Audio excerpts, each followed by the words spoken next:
110ویں آیت جا کے ضرور دیکھنا.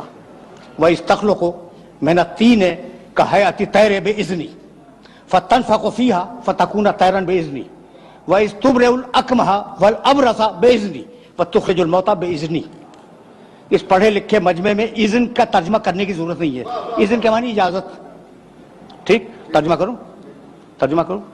وَإِذْ تَخْلُقُ مِنَ الطِّينِ كَهَيْئَةِ الطَّيْرِ بِإِذْنِي. عیسیٰ اس وقت کو یاد کرو جب تم گیلی مٹی اٹھا کر پرندے کی شکل بناتے تھے بے اذنی میرے اذن اور میری اجازت سے. فَتَنفُخُ فِيهَا فَتَكُونُ طَيْرًا بِإِذْنِي. تم نے اجازت تو لے لی, پھر تم نے پھونک ماری, پرندہ اڑ گیا میرے اذن اور میری اجازت سے.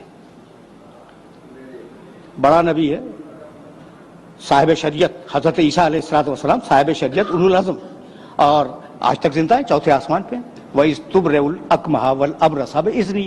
عیسیٰ تم نے کوڑھی انسان کو اچھا کیا میرے اذن اور میری اجازت سے. وَالْأَبْرَصَ جسے سفید داغ ہو جائے تم نے اسے اچھا کیا. ٹھیک ہے, سورہ مائدہ 5واں سورہ 110ویں آیت. تم نے اچھا کیا میرے اذن اور میری اجازت سے. آخری ٹکڑا, عیسیٰ تم نے مردوں کو بھی زندہ کیا, کوئی شک نہیں ہے, بے اذنی میرے اذن سے.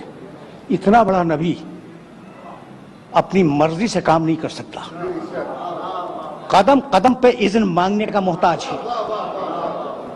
آخری جملہ, قدم قدم پر اذن مانگنے کا محتاج ہے. اذن مانگا مٹی اٹھائی, اذن مانگا پرندہ بنایا, اذن مانگا پھونک ماری, اذن الہی سے پرندہ اڑ گیا. کوڑھی کو اچھا کرنا ہوا, اذن مانگا. مبروس کو اچھا کرنا ہوا, اذن مانگا. مردے کو زندہ کرنا ہوا, اذن مانگا. یہ ہیں سارے نبی, 1,23,999 نبی. اور اب میرا نبی, سورہ احزاب 33واں سورہ. یا ایھا النبی انا ارسلناک شاہدا ومبشرا ونذیرا وداعیا الی اللہ باذنہ. حبیب ہم نے تجھے اپنا پورا اذن دے دیا, اب تجھے بار بار اذن مانگنے کی ضرورت نہیں ہے. سورج پلٹا دے تیری مرضی, چاند کو توڑ دے تیری مرضی, ستارے کو اتار لے تیری مرضی, گو سے کلمہ پڑھوانے تیری مرضی, سنگریزے سے تسبیح کروانے تیری مرضی, کسی کو کندھے پہ بلند کرنے تیری مرضی, کسی کو سینے سے لگانے تیری مرضی.